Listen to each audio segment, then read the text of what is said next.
Okay, so in this video I will be going through experiment 3 calculations. So the purpose of this experiment is really to be thinking about determining an empirical formula of a compound by doing a reaction. So I'm going to start by going through the calculations that we'll need for the reaction of magnesium and oxygen, which is part A in the experiment 3 text if you're reading through it.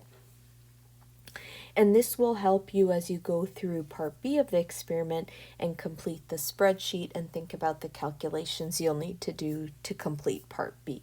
So part B is what's shown in the video of the experiment, and you will have experimental data to complete that one.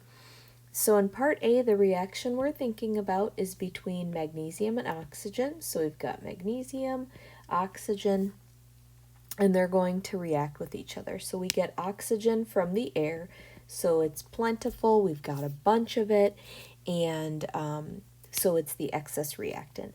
Magnesium, we have little pieces of it that you weigh out, and then you heat magnesium in the presence of air for the reaction to go to completion, and the product of this reaction is magnesium oxide. So anytime we're thinking about the product or magnesium oxide, we know that that is what is generated in this reaction, and magnesium and oxygen are the reactants. So our goal is to determine the empirical formula of the magnesium oxide, the product, okay, the compound that's formed when magnesium and oxygen combine. So we're going to start by figuring out the mass of each reactant so that we can find the moles of each reactant so we can find the formula of the compound. And 3 important pieces of data that we need are found here. So step 1 is going to be to think about how do we get the mass of magnesium? Well, we know the mass of the container it's in, so that's the crucible and the cover, and we know the mass of the container plus the magnesium inside of it. So we're just going to take the mass of the crucible and the cover and the magnesium and subtract the mass or the weight of the crucible and the cover. So we're just going to subtract those 2 values, the 15.555 grams minus the 15.353 grams. And we get a mass of 0.202 grams of magnesium. Now we're going to figure out the mass of oxygen. So we can do this in 1 step or 2 steps. I'm going to show you the 2 steps because that way we'll also get information about the mass of the magnesium oxide. So we're going to start by figuring out how much of our product we made because we're going to take advantage of the law of conservation of mass, which says that the mass of our reactants has to be equal to the mass of our product.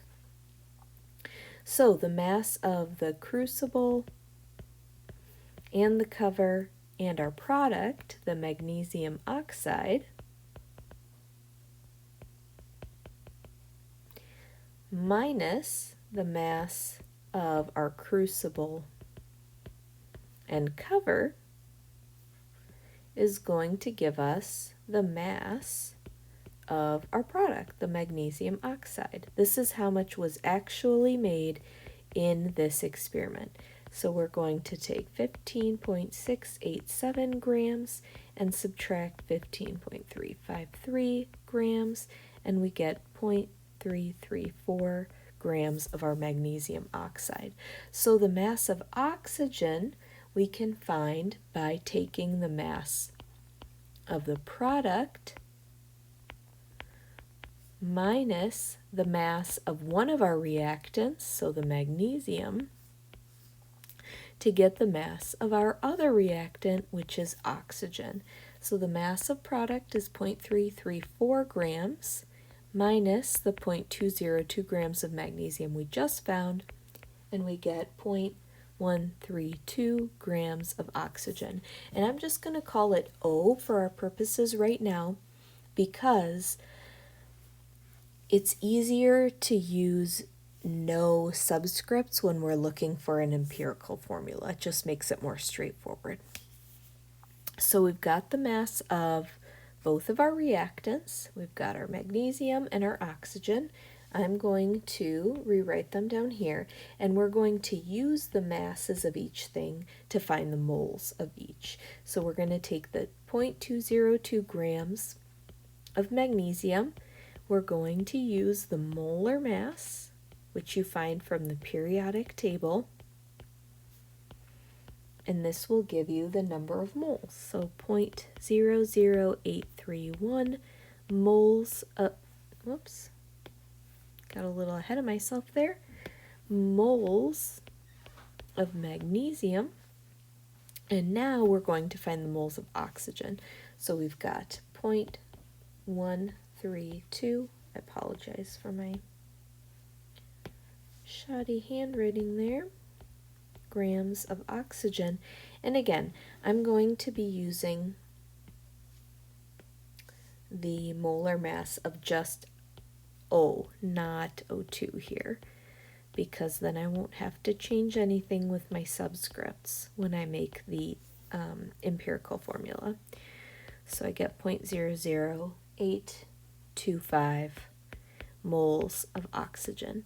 This is the point where sometimes students feel frustrated that these numbers, because the moles of O is fewer, and so that generally tells us that O is limiting, but in this case we're using experimental data, so really there's some error here, and probably what happened is the reaction didn't go all the way to completion, and that's why we might have slightly less oxygen than we do of magnesium. But I think the important thing to emphasize is that those quantities are about equal, especially when we're thinking about sig figs, and so it's okay to recognize that we're going to think about limiting reactant based on the reaction conditions rather than necessarily the numbers that are presented here. So when we're thinking about the formula of the compound, what we do is we take the element symbol and the number of moles, and we divide by the smaller number.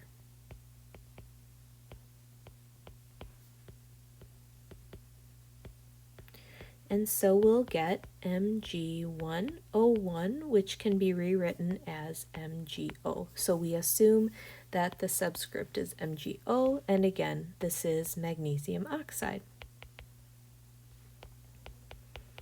So the next step in our calculations is to determine the theoretical yield. So when we're thinking about theoretical yield tells us how much product we would expect to make if we had a perfect reaction. So if we didn't lose anything, if our reaction went to completion, how much would we expect to make in a perfect experiment? So we start by writing a balanced equation. This is something that's given to you, so both for the magnesium reaction and the copper and sulfur reaction. In the balanced equation, we do write oxygen as O2 because that's how it exists in nature and in the reaction that we did. So we're going to use the moles of magnesium to calculate the moles of product and then mass of product. So we know the moles of magnesium because we found it above in step 3 right here. And so we're just going to bring it down, and we're going to use the balanced equation to give us the ratios. So we know that we make 2 moles of magnesium oxide for every 2 moles of magnesium that react. So this is the mole ratio. We always get this from the balanced equation, and we would use this every time. And then the last step is we want to know how much product we're getting, so the units, how much, is going to be grams. And so we know that there's 40.30 grams of magnesium oxide for every mole of magnesium oxide. And molar mass is always per 1 gram.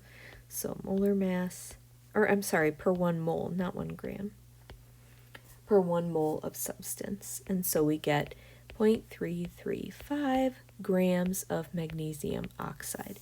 And so this is how much we would get if we had a perfect reaction.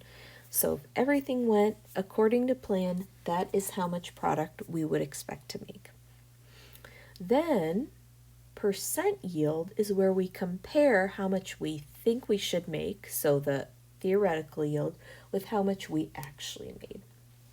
Okay, so percent yield is defined as the actual yield, so how much you actually made in lab from your experiment. So this is collected during the experiment, and we calculated this above. So if you recall, we calculated this value right here, that 0.334 grams. And this is divided by the theoretical yield. And this is always going to be your calculated value using the balanced equation and your limiting reactant times 100%, because it is a percentage. So as we said, 0.334 is how much we actually made. 0.335 is what we calculated above right here. Then we multiply by 100%, and this gives us 99.7%. So it's a very high yielding reaction, which means that we collected essentially all of the product that we expected to get. So with percent yield, you want to be close to 100%. Generally, you will be less than 100%, which means that probably you lost some product due to a transfer or an incomplete reaction. If you have greater than 100% yield, that means you did not completely remove a reactant. Or in some cases, something you were washing it with, so maybe water was in there. In the magnesium and oxygen reaction, if you had greater than 100%, I don't know how you would not completely have removed the excess oxygen, but maybe it would still be wet if there was a washing step. In part B, it's very common to have greater than 100% yield because the sulfur is hard to remove. So you may expect a greater than 100% yield because not all sulfur is burned off. So that's all the calculations you do for part A. I recommend trying them on your own if you like. Otherwise, for part B, you'll use data provided to follow these very similar steps to determine the empirical formula for the reaction of copper with sulfur. And then you'll also determine a theoretical and percent yield based on the reaction that was done.